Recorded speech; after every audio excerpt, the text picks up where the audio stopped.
ধ্বংসের মুখে দাঁড়িয়ে রয়েছে বাংলাদেশ নারী ফুটবল দল। বাংলাদেশের জাতীয় নারী ফুটবল দলের একটা অংশ বাংলাদেশ ফুটবল ফেডারেশনের কাছে একটা শক্ত বার্তা দিয়েছে, হয় কোচ নয়তোবা আমরা। অর্থাৎ বাংলাদেশ নারী ফুটবল দলের বর্তমান কোচ পিটার বাটলারের অধীনে আর খেলতে চাচ্ছেন না দলটির সিনিয়র ফুটবলের একটা বড় অংশ।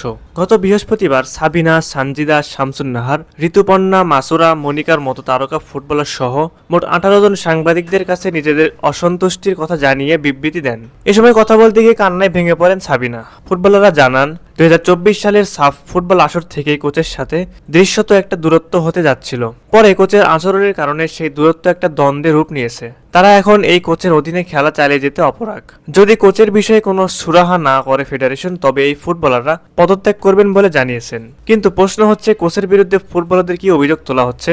সাবিনা, সানজিদাদের এই বিদ্রোহী ফুটবলারদের একটা দল 3 পৃষ্ঠার লিখিত বিবৃতিতে জানান, বডি শেমিং থেকে শুরু করে বৈষম্য, মানুষ হিসেবে ছোট করে দেখা, গালাগালি, মানসিক নির্যাতনের অভিযোগ তুলেছেন তারা কোচের বিরুদ্ধে। ফুটবলাররা লিখেছেন, মাঠ ও মাঠের বাইরের কোচ তাদের সাথে দুর্ব্যবহার করছেন, আমাদের নিয়ে হাসি ঠাট্টা করেন, দলের অভ্যন্তরে খেলোয়াড়দের মধ্যে সিনিয়র জুনিয়রের কথা বলে বিভাজনের সৃষ্টি করেছেন, মেয়েদের পোশাক আশাক নিয়ে কথা বলতেও ছাড়েননি, বডি শেমিংও করেছেন, মেয়েদের ব্যক্তিগত জীবন নিয়ে কথা বলেন, বাজে মন্তব্য করেন coach Peter Butler.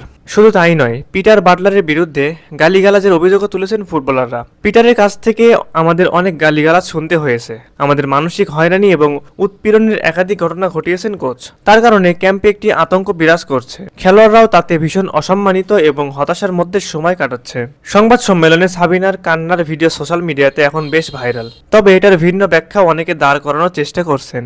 Bangladesh football ফেডারেশনের সিনিয়র সভাপতি ইমরুল হাসান বলেছেন, কোনো নির্দিষ্ট ব্যক্তির কাছে বাংলাদেশের ফুটবল জিম্মি নয়। নারী ফুটবলারদের দেওয়া 3 পৃষ্ঠার সেই বিবৃতির বয়ান এভাবেই শেষ হয়েছে। গত অক্টোবরের পর ফুটবলারদের সঙ্গে বাংলাদেশ ফুটবল ফেডারেশন চুক্তি নবায়ন করেনি, তবে আইনত বাহুফে আমাদের বিরুদ্ধে কোনো ব্যবস্থা নেওয়ার অধিকার রাখে না। তারপরও যদি সেরকম কিছু করার সিদ্ধান্ত হয় এবং পিটার বাটলারকে রেখে দেওয়ার সিদ্ধান্তে বাহুফে অনড় থাকে, তবে আমরা একযোগে পদত্যাগ করতে বাধ্য হব। ভেবে নিব, দেশের নারী ফুটবলে আমাদের প্রয়োজন ফুরিয়ে গেছে। বাফুফে পিটার বাটলারের পক্ষে আছে এখনো পর্যন্ত। শনিবার বঙ্গবন্ধু জাতীয় স্টেডিয়ামে 13 জন ফুটবলার নিয়ে অনুশীলন করাচ্ছেন পিটার বাটলার। 13 জন বাটলারের অধীনে প্রথম অনুশীলন করেছেন। কোচের অপসারণ চাওয়া 18 জন ফুটবলার কেউই অনুশীলনে উপস্থিত ছিলেন না। এভাবে যদি চলতে থাকে তাহলে দেশের নারী ফুটবল ধ্বংস হয়ে যাওয়া শুধু সময়ের ব্যাপার মাত্র। প্রিয় দর্শক, আপনাদের কাছে কি মনে হয়, বাংলাদেশ নারী ফুটবল দলে যদি এমন অস্থিরতা বিরাজ করে তাহলে কি হতে পারে দেশের ফুটবলের ভবিষ্যৎ? অবশ্যই আপনারা আপনাদের মূল্যবান মতামতটি আমাদের কমেন্ট করে জানিয়ে দিবেন।